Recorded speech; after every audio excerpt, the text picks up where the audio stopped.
Hi, I'm Marcus Jacklin. I'm the pastor at Copper Hills Church in Harriman, Utah. How often has it happened to you? You get a text or an email or a social media comment kind of out of context, and you feel anger. You feel accused, and so your fingers start to itch, and the impulse and the drive to justify yourself or protect yourself starts to well up inside you. What's happening in our hearts when we have felt attacked or felt belittled or demeaned out in public? What do we want? The Way of Wisdom is what we're calling a series of devotions from the book of Proverbs. And wisdom is about inclining our lives, inclining our hearts to the Lord, to his values, to his bias, to his character, and after his heart.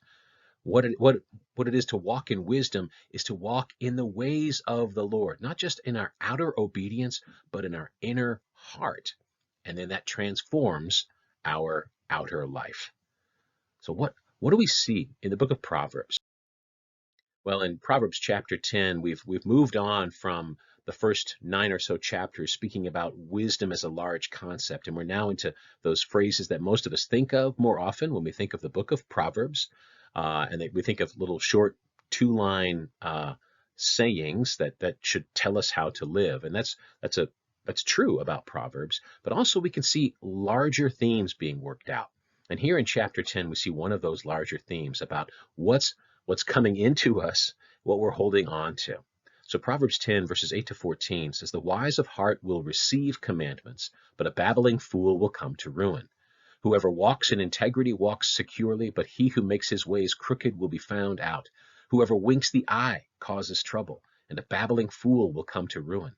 The mouth of the righteous is a fountain of life, but the mouth of the wicked conceals violence. Hatred stirs up strife, but love covers all offenses. On the lips of him who has understanding, wisdom is found, but a rod is for the back of him who lacks sense. The wise lay up knowledge, but the mouth of a fool brings ruin near." We don't look to the book of Proverbs to say, well, we need to understand how even the attacks of our enemy have something to teach us. That can be true, right? But we're taking wisdom from the Lord in. When it says the wise of heart will receive commandments, that's verse 8. Verse 14, the wise lay up knowledge. So again, that's taking in the knowledge of the character and the heart of God, his values. And then that transforms our interactions. As we meditate on his word, as we incline our hearts towards him, we then become those that cover over offenses in verse 12.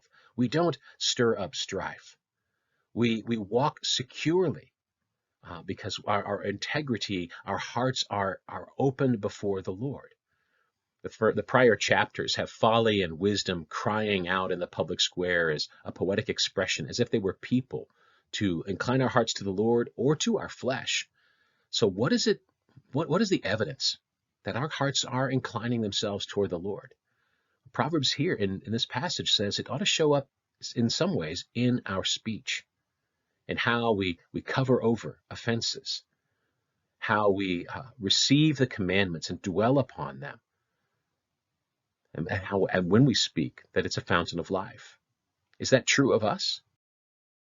Are we better at stirring up strife, or are we better at covering offenses?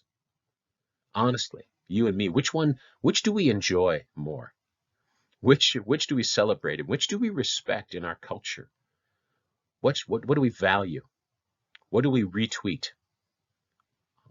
Are we growing in this kind of wisdom and inclining our heart after the Lord's knowledge, after his commands, after his heart, in such a way that we would cover over offenses just as he covered over ours in Christ on the cross? Are we covering over offenses as our Father does? Or are we teetering more often into folly?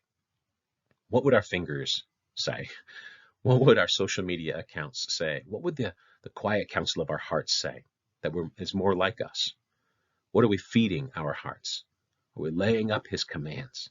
Are we treasuring his knowledge? And is that transforming us in visible ways?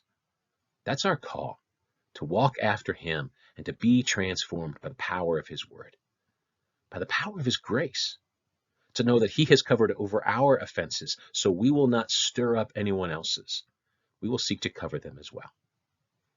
Pray you'd go in His grace and His peace today, that you would lay up a knowledge of His character, His heart, His ways towards you, and then it would change us. It would change me, and we would love others better, just as our Father has loved us in Jesus.